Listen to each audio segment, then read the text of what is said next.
ಶುಭೋದಯ. ಇವತ್ತಿನ ನುಡಿಮುತ್ತು ಏನಪ್ಪ ಅಂತ ಅಂದರೆ, ಬದುಕಬೇಕು ಅನ್ನೋ ಛಲ ಒಂದಿದ್ರೆ ನಾವು ಆ ಸಾವನ್ನೇ ಗೆಲ್ಲಬಹುದು ಅಂತ ಹೇಳ್ತಾ ಇದೆ ಇವತ್ತಿನ ಕತೆ. ಇದು ನಿಜವಾದ ಕತೆ ಕಣ್ರಿ.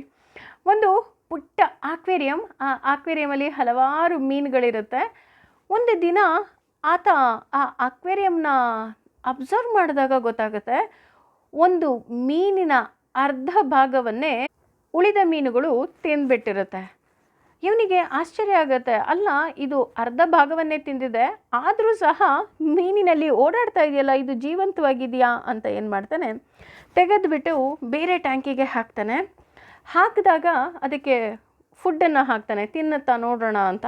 ಅದು ತಾನಾಗಿ ಆಹಾರವನ್ನು ಸಹ ಸೇವಿಸುತ್ತೆ. ಅವನಿಗೆ ತುಂಬ ಖುಷಿಯಾಗುತ್ತೆ, ಅಲ್ಲ ಅರ್ಧ ಮೀನಿದೆ ಆದರೆ ಇದು ಆಹಾರವನ್ನು ತಿನ್ನುತ್ತಲ್ಲ ಅಂತ ಅದರ ಬಗ್ಗೆ ವಿಶೇಷವಾದ ಕಾಳಜಿಯನ್ನು ವಹಿಸಿ ಫಿಲ್ಟರ್ ಹಾಕೋದು ಮತ್ತು ಹೀಟರ್ ಹಾಕೋದು, ಈ ರೀತಿ ಅದಕ್ಕೆ ವಿಶೇಷವಾದ ಆರೈಕೆಯನ್ನು ಮಾಡೋದಕ್ಕೆ ಶುರು ಮಾಡ್ತಾನೆ.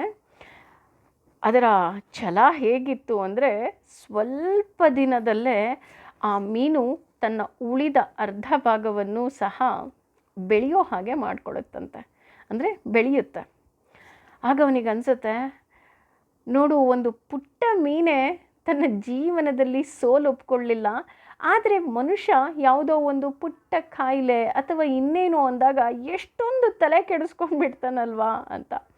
ಹೌದು ರೀ, ನಾವು ಮನುಷ್ಯರು ಅಷ್ಟೇ ಈ ಮೀನಿನಿಂದ ಕಲಿಯುವ ಪಾಠ ಬಹಳಷ್ಟಿದೆ.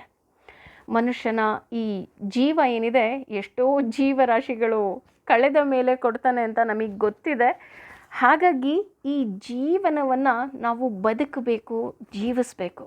ಏಕೆಂದರೆ ಯಾವುದೋ ಒಂದು ಸಣ್ಣ ಪುಟ್ಟ ಕಾಯಿಲೆ ಇರಬಹುದು, ಅಥವಾ ತೊಂದರೆಗಳಿರ್ಬೋದು, ಸಮಸ್ಯೆಗಳಿರ್ಬೋದು, ಅದು ಯಾವುದೂ ಸಹ ನಮಗೆ ಅಲ್ಲಾಡಿಸೋದಕ್ಕೆ ಸಾಧ್ಯವೇ ಇಲ್ಲ. ಅಂದರೆ ನಾವು ಯಾವಾಗ ಭಗವಂತನಿಗೆ ಶರಣಾಗಿ ನಾನು ಬದುಕಬೇಕು ಅನ್ನೋ ಛಲ ಇರುತ್ತೋ, ಆ ಮೀನಿನ ಹಾಗೆ ನಾವು ಸಹ ಬದುಕಬಹುದು. ಮುಖ್ಯವಾಗಿ ನಾವು ಬದುಕಬೇಕು ಅನ್ನೋ ಆಸೆ ಇರಬೇಕು. ಅಷ್ಟೇ ಅಲ್ಲ, ಈ ಜೀವನವೇ ಭಗವಂತನ ಉಡುಗೊರೆ. ಹಾಗಾಗಿ ಒಂದೊಂದು ದಿನವನ್ನು ಸಹ ನಾವು ಆನಂದಿಸಬೇಕು, ಜೀವಿಸಬೇಕು. ಇವತ್ತಲ್ಲ ನಾಳೆ ಭಗವಂತನ ಬಳಿ ಹೋದಾಗ ನಾವು ಹೇಳಬೇಕು, ನೀನು ಕೊಟ್ಟಂತಹ ಆ ಉಡುಗೊರೆಯನ್ನು ನಾನು ಸಂಪೂರ್ಣವಾಗಿ ಜೀವಿಸಿದ್ದೀನಿ, ನಾನು ಎಂಜಾಯ್ ಮಾಡಿದ್ದೀನಿ ಅಂತ. ಯಾವುದೇ ರೀತಿಯಾದಂತಹ ರಿಗ್ರೆಟ್ಸ್ ನಮ್ಮಲ್ಲಿರಬಾರ್ದು. ಪ್ರತಿ ದಿನವನ್ನು ಆನಂದಿಸಿ. ಅಷ್ಟೇ ಅಲ್ಲ, ನಿಮಗೇನಾದರೂ ಕಷ್ಟ ಬಂದ ತಕ್ಷಣ ಈ ಮೀನನ್ನು ಜ್ಞಾಪಿಸ್ಕೊಳ್ಳಿ, ಆಗ ನಮಗೆ ಚೈತನ್ಯವನ್ನು ಸಹ ಕೊಡುತ್ತೆ. ಏನು ಹೇಳ್ತೀರಾ? ಯೋಚನೆ ಮಾಡಿ. Thank you.